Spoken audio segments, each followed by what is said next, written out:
ó mà ṣe o, ṣé ẹ ti gbọ́ ohun tí wọ́n ló ṣẹlẹ̀ sógògó Onitiata? Kini náà ò dáa rárá.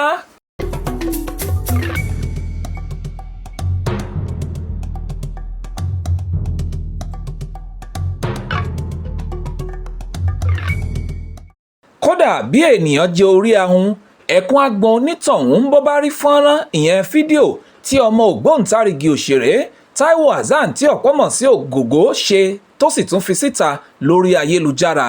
Ọ̀kan nínú àwọn ọmọ Ogogo lóbìnrin tí wọ́n ń pè ní Kira tóun náà jẹ́ ìràwọ̀ amúlùúdùn tógo rẹ̀ ti bẹ̀rẹ̀ sí ní bú jáde ló máa fi ìròyìn àgbọ́yọmi lójú yìí síta nípa bàbá rẹ̀. Pẹ̀lú omijé tó lérò sójú tiẹ̀ náà ló náà fi sọ̀rọ̀ fáyé gbọ́.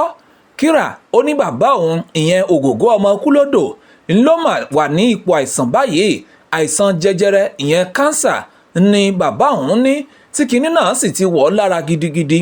Kódà ìpele kẹrin ìyẹn stage 4 tó pele mọ́ jùlọ ni bàbá òun wà lásìkò yìí. Kira ní kò tí ì ju bí ọ̀sẹ̀ mẹ́ta lọ báyìí táwọn kẹfin wípé kinní náà ń bẹ lára gbajúmọ̀ òṣèré náà tó jẹ́ bàbá àwọn, tóun sì rí lójú Ogogo pé kò ṣetán láti kú báyìí.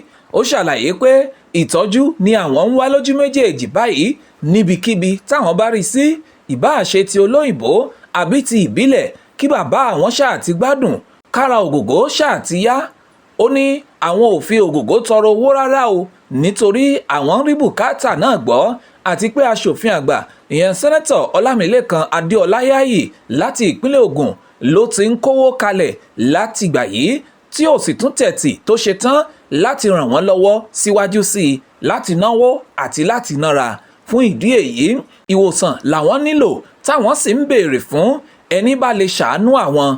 Kira tún tẹ̀síwájú pé kì í ṣe ikú Ogogo gan ló ń ba òun lẹ́rù, bí kò ṣe pé bàbá òun fúnra rẹ̀ sì nífẹ̀ẹ́ láti gbáyé. Ogogo ò tí ì fẹ́ lọ. Láti ìgbà tí fọ́nrán ọmọ Ogogo yìí ti jáde ń ṣe ni ọ̀gọ̀rọ̀ àwọn ènìyàn kan ń ká ọ̀rọ̀ náà sára.